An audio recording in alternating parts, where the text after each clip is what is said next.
Nós vamos para o segundo Power Talks no nosso dia de hoje. Eu quero convidar para compor aqui o Jonathan Levin, co-founder da Chainalysis, e o Rodrigo Henriques, diretor de inovações da Fenasbac, para continuar e conduzir essa conversa aqui. Sejam bem-vindos, senhores.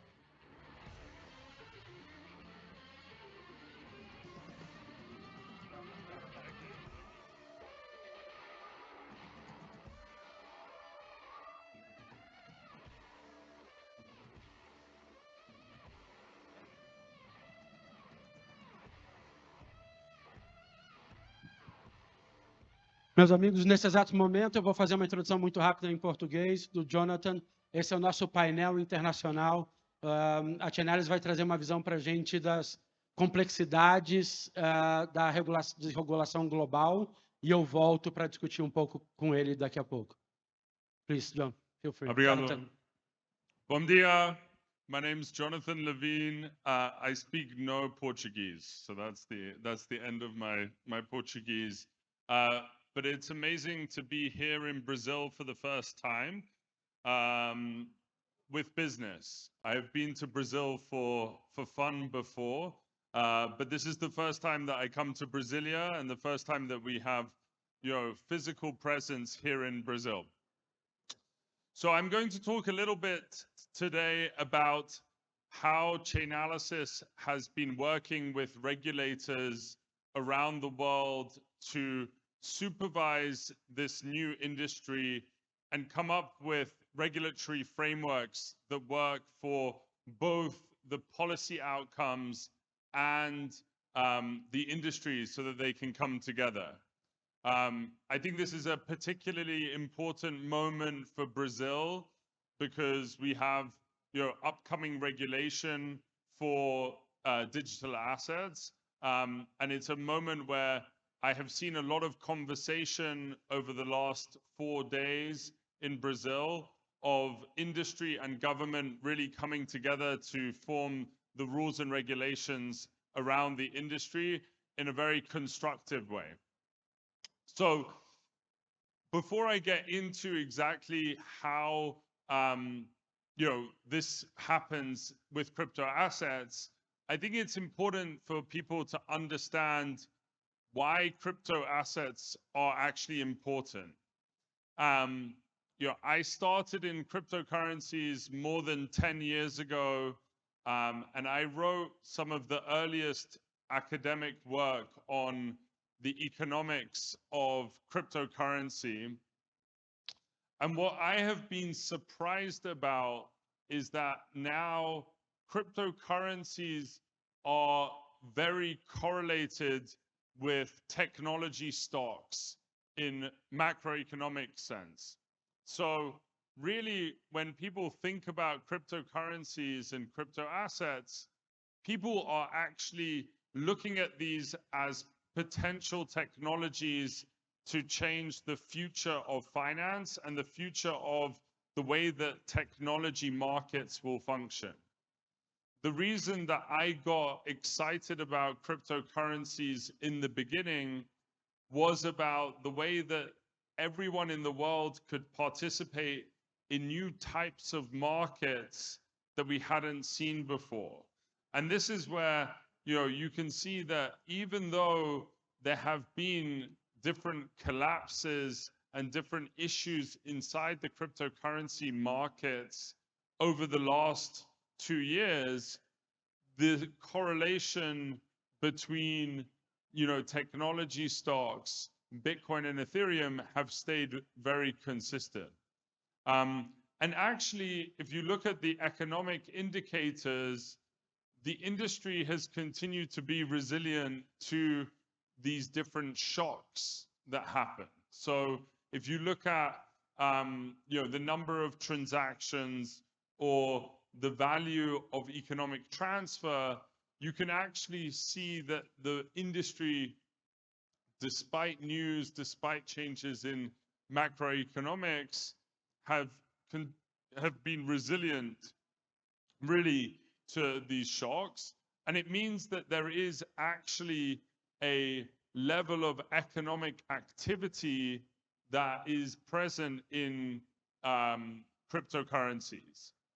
One of the things that I've learned by being in Brazil for the last, almost week has been that, stable coins are particularly popular in Brazil. And in fact, some of the leading trading pairs in Brazil are between Brazilian real and USD denominated stable coins.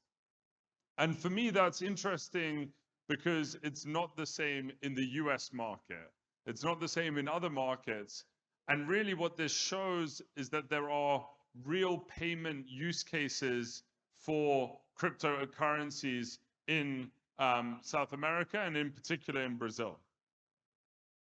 So how does Brazil compare to the rest of the cryptocurrency markets in the rest of Latin America? I get this question a lot. I've been in many meetings with banks and businesses inside the region, and everyone asks me, how does it compare to the other parts of the Latin America market?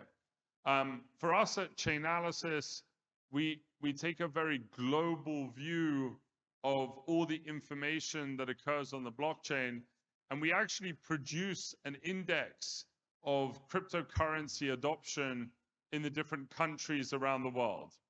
And within that index, we actually see that Brazil is number 7 on the global index, where we can see that we're taking into account how much, how many users on the internet they are, how many people in the population, and still within that, Brazil is a very highly ranked country on the global index.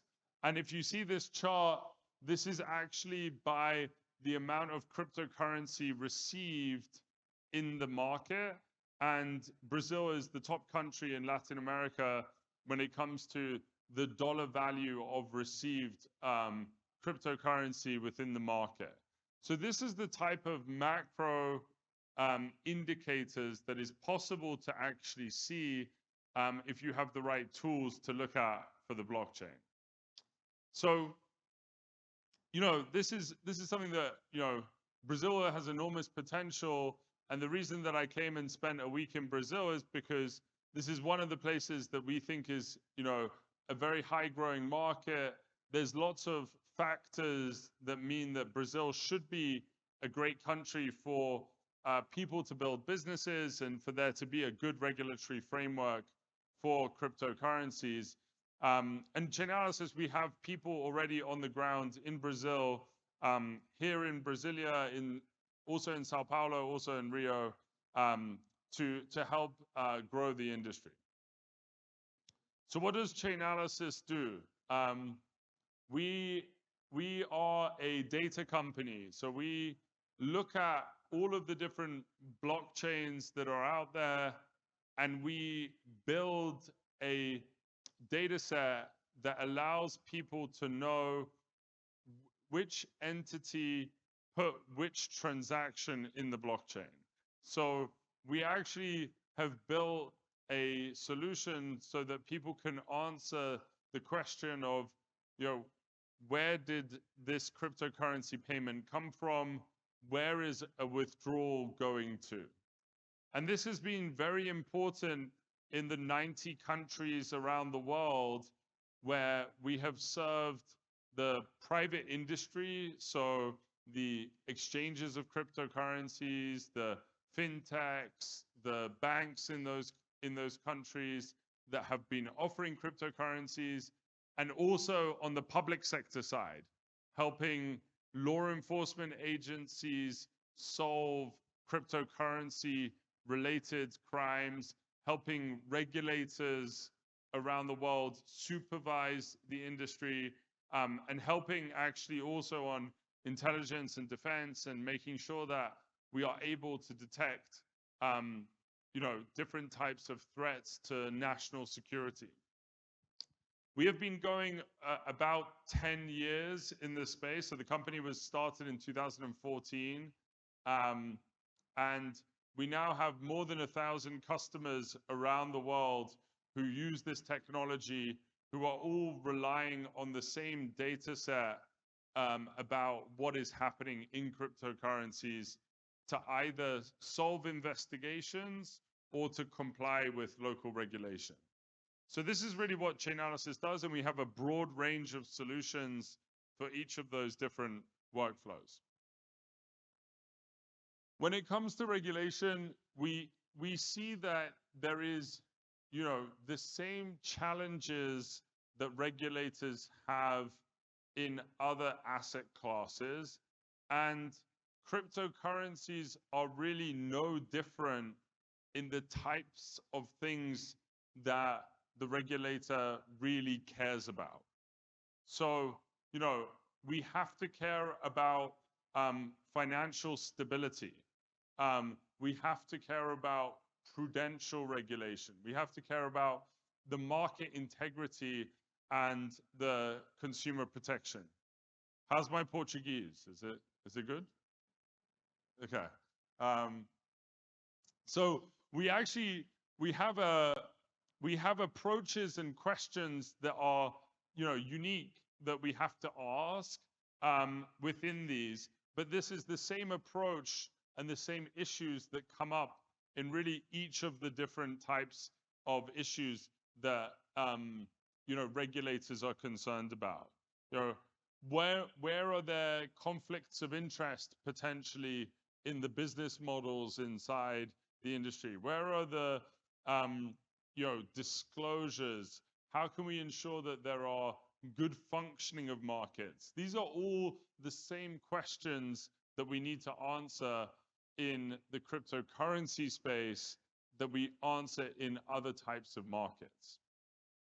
So I think that when it comes to this, the unique thing about the cryptocurrency market is actually that we are able to answer a lot of these questions with actual data. And when it comes to like the data that's, traditionally used in financial markets, you have, reporting, you have surveys, you have regulatory filings and other types of obligations that you put on the businesses inside the market. And that can be somewhat similar in cryptocurrency markets as it is in other asset classes. But actually, when it comes to cryptocurrencies, we have a lot of unique opportunities to actually use more information to have better market integrity and supervision in this industry. So when it comes to, a lot of what is happening, it is publicly available information. There are addresses and transactions that exist that anyone can look at. And that data should be analyzed. When it comes to, the networks themselves, like we should look at like how are they functioning and what are the risks that come from that. And we can find, a lot more information about the prices and volumes that are happening in the different venues without necessarily having reporting from those venues for the regulators.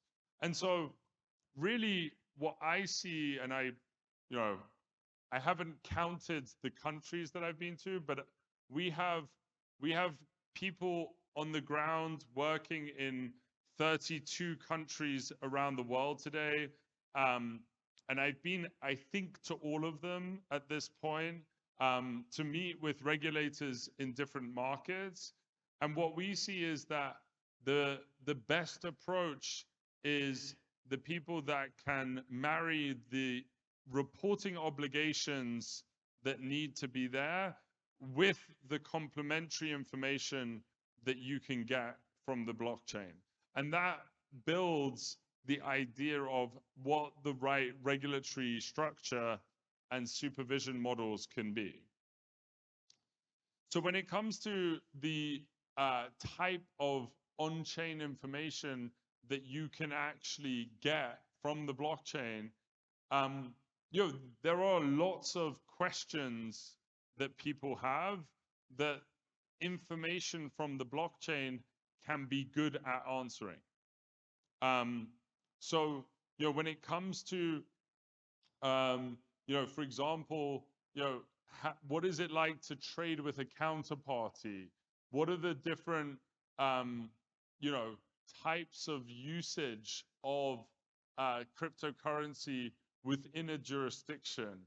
What are the different market dynamics around mining and minting and staking tokens? These are all the types of questions that you are able to actually get from the information that we have at Chainalysis to be able to monitor the not just the local market but also the global market.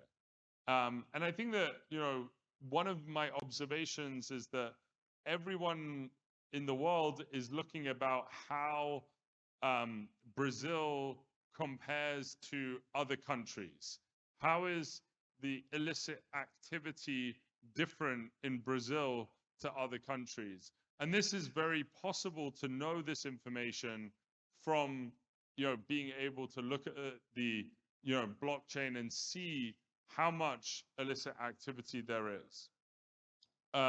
We at Chainalysis, we publish an annual report about the level of cryptocurrency related crime in the world with the different trends that we see happening.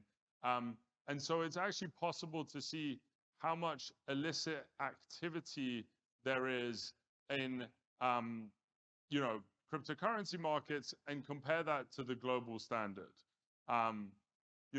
We've identified a lot of scam activities over the time, but still the proportion of illicit activity globally compared to the global transaction volume is still very low, and it is about 1 to 2% depending on which year we're measuring. So one of the challenges that comes from this is that there is so much information that it is possible to capture about the cryptocurrency market. In fact, we have the opposite problem to what many people thought was the case in cryptocurrency. Many people thought that cryptocurrency markets were opaque and difficult to understand. Often we actually have the reverse problem. We have a lot of information about what is happening in the markets, and it's important for regulators and different stakeholders to just understand what are the parts of the information that we can act on today. So what is important is to be able to prioritize the questions that need to be answered, and then make sure that this information is actually leading to actions that regulators want to be able to take. And this is where we've spent a lot of time with our regulatory customers, making sure that we understand what are the most important questions that need to be answered in the supervision of cryptocurrency related markets. And I'm going to go into a few of these in maybe a little bit more detail. So, the first is, there's a lot of questions about what is the actual activity levels of cryptocurrencies in my jurisdiction.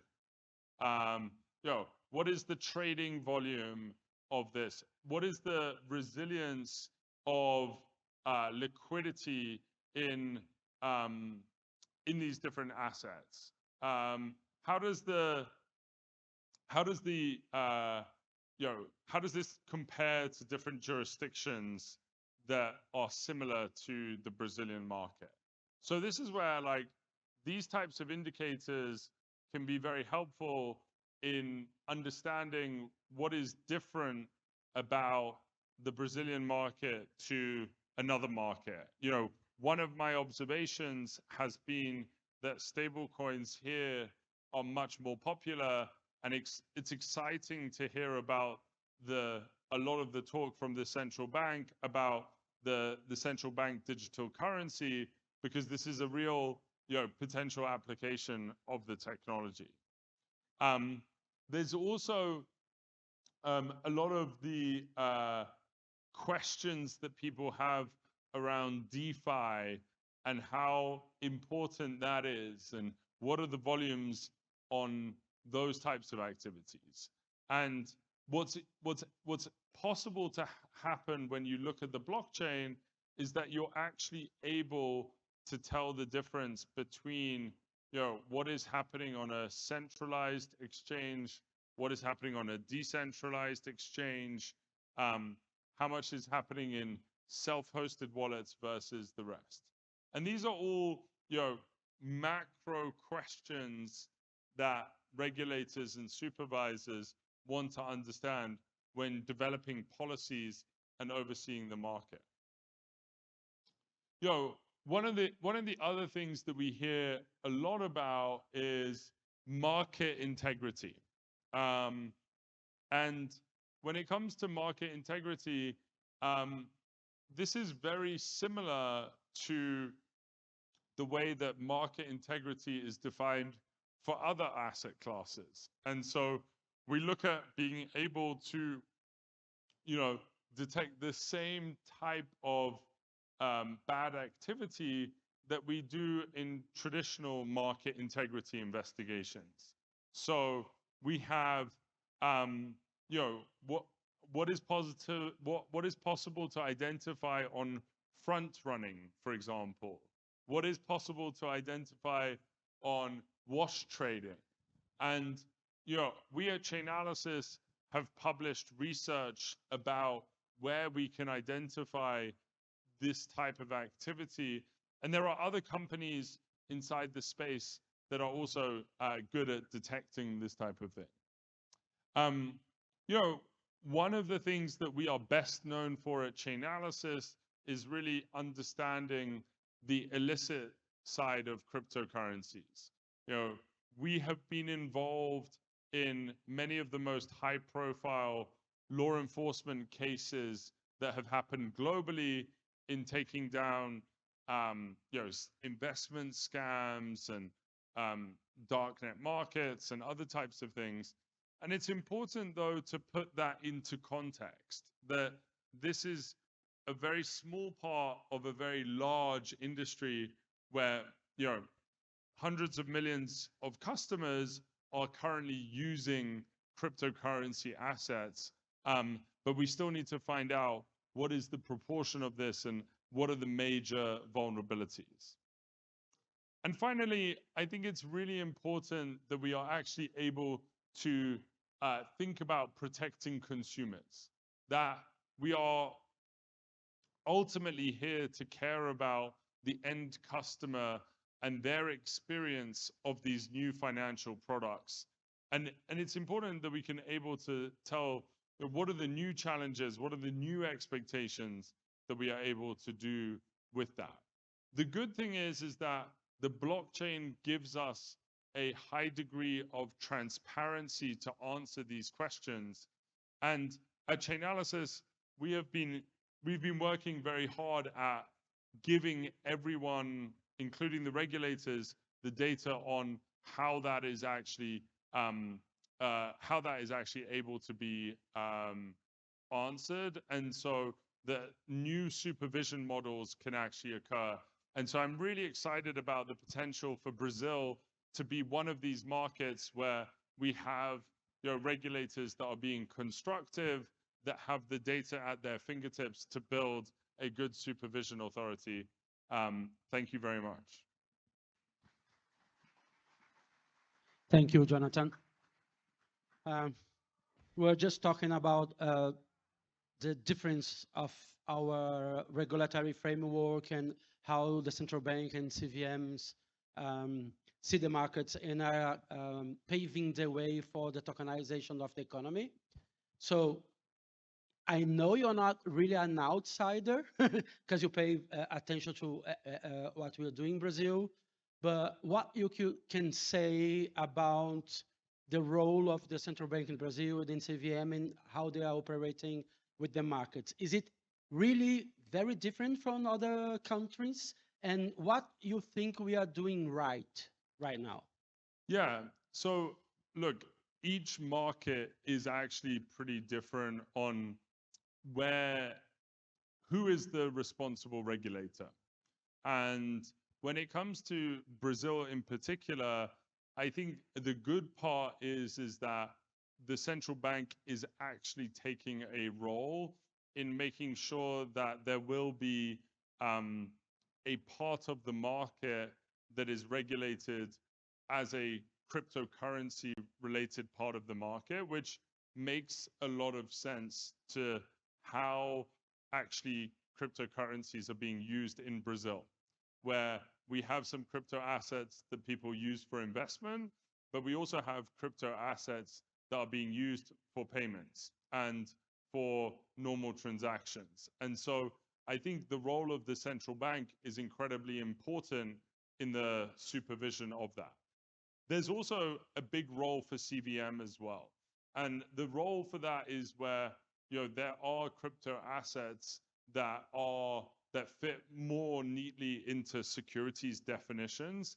And there are also, unfortunately, complex investment scam cases here in Brazil that, having the CVM and their complex investment fraud team able to investigate that with the federal police will help protect consumers in the market.